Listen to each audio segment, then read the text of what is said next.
Texas Rangers manager Bruce Bochy. Good afternoon, sir. Good afternoon. How's it going? Well, I should hope after a win it's going really well, right? Right. Well, much needed one, right? Tough 4 days there, consecutive extra inning games, and so it's always good, to break a streak there. Guys did well, man. Jacob, he just continues to amaze me, and Latz, going 3 innings, so it helped us kind of reset the bullpen. I was really fascinated when you were talking about the string of extra innings games. You've talked about how, maybe that one game-winning hit can spark things in the team. And so I was curious, is the opposite true where 3 out of those 4 extra inning games didn't go y'all's way? Do those losses hurt even more, even though I get it, every game counts the same in the standings, but do they kind of sting a little bit more, potentially bring you down?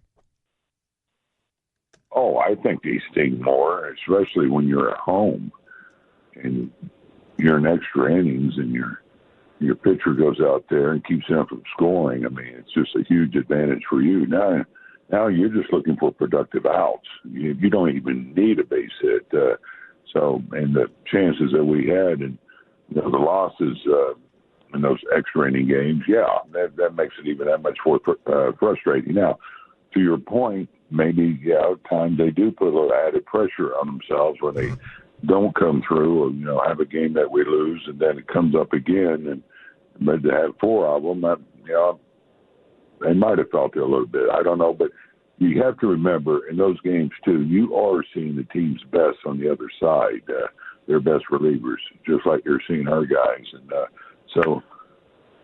I'd like to think it doesn't, but I think it's a fair question. I think in some cases maybe it does.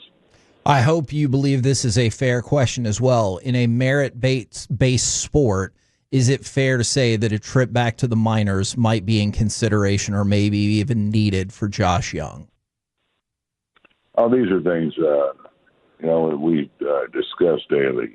CY, myself, the staff, on all subjects as far as the team, what we can do to help this team win, but probably as important to help guys, get back to who they are. And so anyway, things are always being talked about like that. We always like to say, Boch, that hitting is contagious. Which one of these guys in this lineup do you think is the most contagious if they keep it going? I think anybody in the heart of our order, and I'm talking about Corey, of course, Marcus and Dolly, the passion he plays with. I think those guys are certainly guys that the rest of the team can feed off. Now, it could be somebody down at the bottom of the lineup do something big. Anything. I'll say this: when you don't hit, you look flat. You always say, "Well, they're not into it today." Well, when you're not hitting, nothing's happening, and you're not getting guys on base, so it just has a look to it. Now you get somebody that gets on base, and I'll just say Hellman, for example. Here he walks, still second, scores. I mean, in that dugout, it was going crazy. Yeah. I mean, it just that's baseball. It just brings so much more energy, and so I think really anybody can do it. But of course, it's always your core guys that guys are waiting for, to do something. Yeah, I think last night, Heim started off with the big hit, and then all of a sudden, Dolis, is on base all the time. I saw the energy going. What was your favorite part of Osuna's home run? Because the celebration, I loved. He did a great job celebrating it when he hit it. He knew it. I watched him in the dugout telling the story over and over and over. And I was just kind of curious from your perspective, like when you see him get his first home run for the first time, like what did you like the most about it all? Well, I'll start with just how excited he was. Yeah. You love for these guys to play with passion, and he's a guy that walks in his clubhouse. He's got a big smile on him. All day, and that's who he is. And so, to see him enjoy it the way he did. Now, I thought it was number 500. because he that's what he acted like. I mean, he watched it, he enjoyed it, went around, he did the big hop and skip and high-fived Beasley, and so it was pretty cool that, he did act like, hey, this isn't the first one. I'm so glad that you said that, because one of my questions was going to be, is there any tiny part of you that's like, hey, calm down, I've seen a lot of home runs, okay, just a little bit. That's amazing. No. You want these guys to enjoy it, I tell you, it's a big home run, extended the lead. It was huge at the time. What if... It was a nice two-out rally, 2 outs, nobody on, somebody gets on, and we pop one. It was perfect. What, if any, pitch restrictions will Eovaldi have tonight? I know 45 pitches in the return on Friday. What are you guys looking at this evening? Anytime,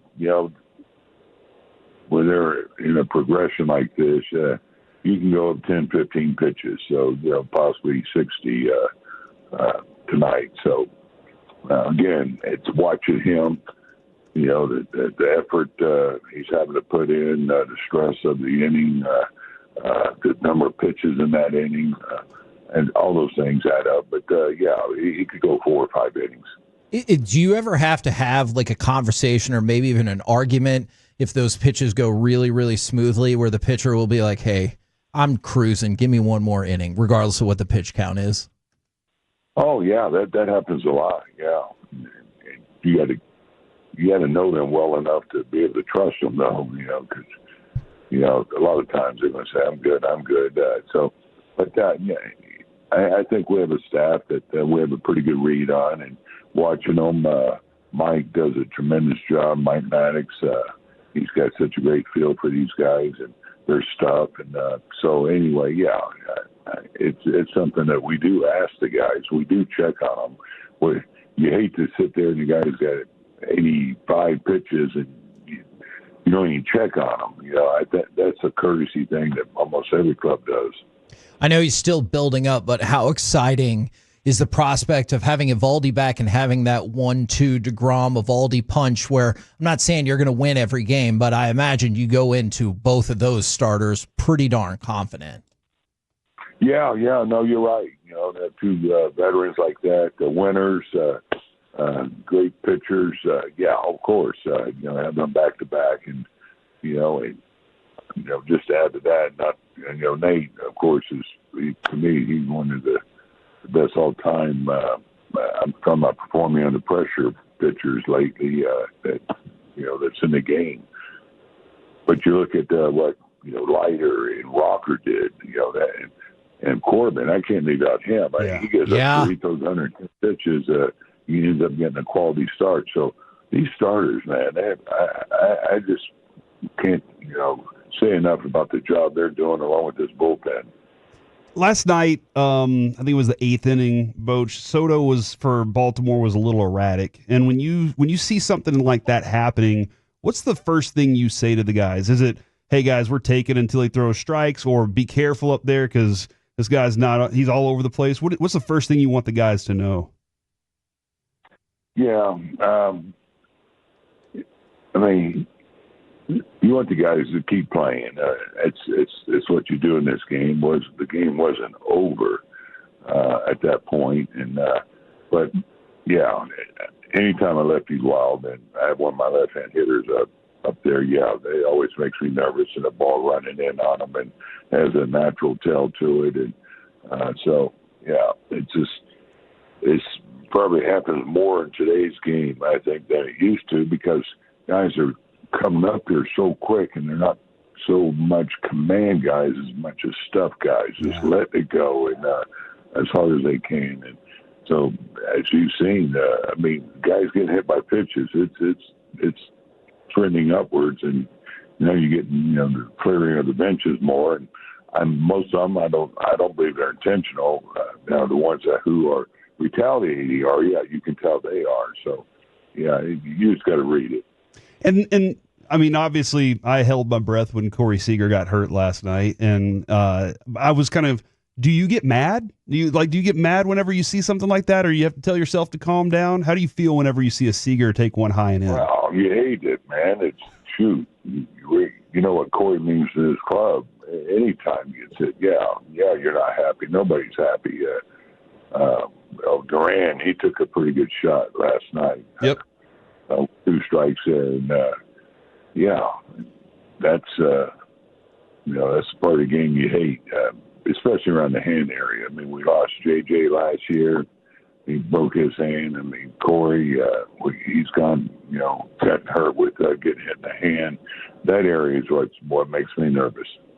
What are your thoughts, or what are the unwritten rules of a couple of your guys get plunked like that? And even if it wasn't on purpose, you're like, well, we're going to respond. Yeah, there's a point where you got to send a message. No doubt. If their style is 0-2, we're going in, and hey, okay. We got some of that too, and you're reading it and doing what you think you need to do. Now, obviously, we've all been disappointed about the injury of Tyler Mahle. Was having another starting pitcher who was having a phenomenal season in addition to your bullpen that you mentioned. I know he said he's optimistic. Is there hope, or do you really feel like there's actual hope that he can be back hopefully in September? Oh, yeah. I have hope, sure. Yeah, I think he'll be back. And, I mean, that's what you have to have, don't you? Right. I think our medical staff, our training staff, they do an incredible job. So, yeah, we'll get them ready. So this could be for Tyler, but also something that Cody Bradford was saying the other day. I'm curious, in your history, what can players learn, or how can they evolve when they are injured and can only watch? Oh, I think you can learn a lot. I think it's one of the great ways to learn is, through the optics of watching the game, what's going on, reading swings for a pitcher, sitting there watching the hitter, watching him adjust, watching Jacob pitch and Nate. You can learn. Every day you can learn. I think I'm still learning when I watch hitters, reading their swings, things like that. And I tell you, it's almost like I wish sometimes pitchers would throw batting practice, just to throw it and get the feel of just taking a little bit off occasionally. You'll get them out front, and throw a little bit up, whatever. But just when them reading swings, they won't do it. But if they did it, I think they would learn from that, because I threw batting practice my whole life. And I knew if I just took a little bit off or cut it a little bit, they're done. So, it's pretty. And you're not talking about, BP that's got velocity to it. The real quick, Boch, Kevin and I both had the pleasure of covering Billy McKinney whenever he was in high school here in Plano. Yeah. And he popped on last night for the Rangers, and there was a time when Kevin almost got Billy to wear a cowboy hat for a newspaper story. And I was just kind of curious, do you think that we can kind of recreate that at some point and he'll actually wear it? Yeah, work on them. Okay. Yeah, work on them. I mean, if you're asking me to mandate it, we'll see what we can do there now. But Billy, no, we're glad to have him. He's going to be out in left field tonight. I've seen him from the other side. He's been swinging the bat well down the Round Rock, and with our situation, of course, with Carter on bereavement, we felt like we needed another left-handed bat. It gives us that, a quality at bat and some versatility to play first in the outfield. And but I will talk some today for you about this cowboy hat deal. Thank you. I would appreciate it. And if you needed any context, he was a freshman in high school, and their team, Plano West, was on their way to the state tournament. Yep. And so my logical headline was going to be Billy the Kid, and he would look awesome in a cowboy hat with a bat. You get it, right? Yeah, I like it. I love it. Yeah. Perfect. Thanks, Boch. Yeah, thank you very much, good sir. We'll catch up with you next week. All right, guys. Great talking with you.